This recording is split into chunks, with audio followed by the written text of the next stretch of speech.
A few years ago, Mr. Rude is the one who brought it to my attention. He asked me if I'd ever heard of something called a Little Free Library, and I said that I hadn't, so he showed me the website, and I fell in love right away, because those in my class, do I like to read books or what? Cool. Yeah. Am I a bird nerd? Do I like birds? Yeah. I like bird houses with books, right? So I was like, I gotta have one.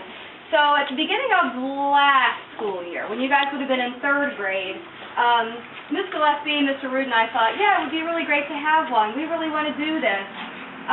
But, things get really busy when the school year gets started, right? So it didn't happen. But this year, the three of us talked again, and I thought it would be a really good idea. It would be a really good leadership opportunity for you kids if you could be in charge of helping with something as important as a community outreach project. So we had to get some things going, so I decided to contact Mr. Mattis. He's the woodshop teacher. Is that the correct terminology? Sure. I don't want to say the wrong title. No, that's good. It's fine. Are you sure? It works. Okay. It works? Okay. And do you know what that is at the high school? Do you know what they do in the woodshop? Yeah. It's like art with wood. It's like art with wood. I like it. It's interesting, yeah. So they build really amazing things. They do really great stuff. So I contacted Mr. Mattis to see if any of our former high school students, or former Fishcreek students that are in high school, if they could do the project, or if it was even something that they could take on. And fortunately, Mr. Mattis said it would be a possibility for him to take on. Okay, so that was the next thing. Got that under control. Teachers were on board. Brookover's on board. But there's one other piece, right? Getting it. Money. Okay. So, Mrs. Worshing has made it very well known to the teachers here at Fishcreek that if we ever needed any help with funds for any great projects for our students, that the PTA would be willing to help us financially with some of those projects. So I talked with Mrs. Worshing. She fortunately thought it was a great idea, and she talked to the other PTA members.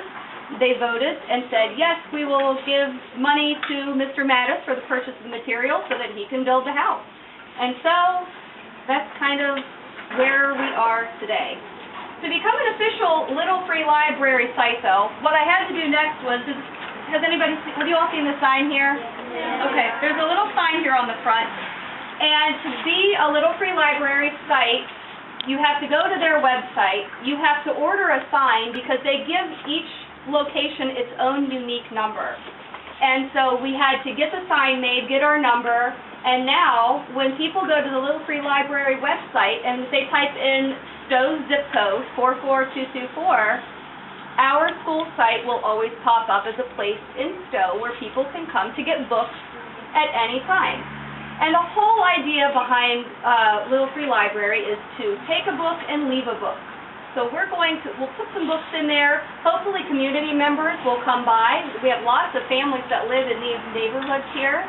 Maybe they'll stop by when they're walking, because we still have beautiful weather, right? It's mid-November, and we have this lovely weather. Hopefully, then if people walk by with their pets or their kids or themselves, and they want to get a book, they can get a book, take a book, leave a book.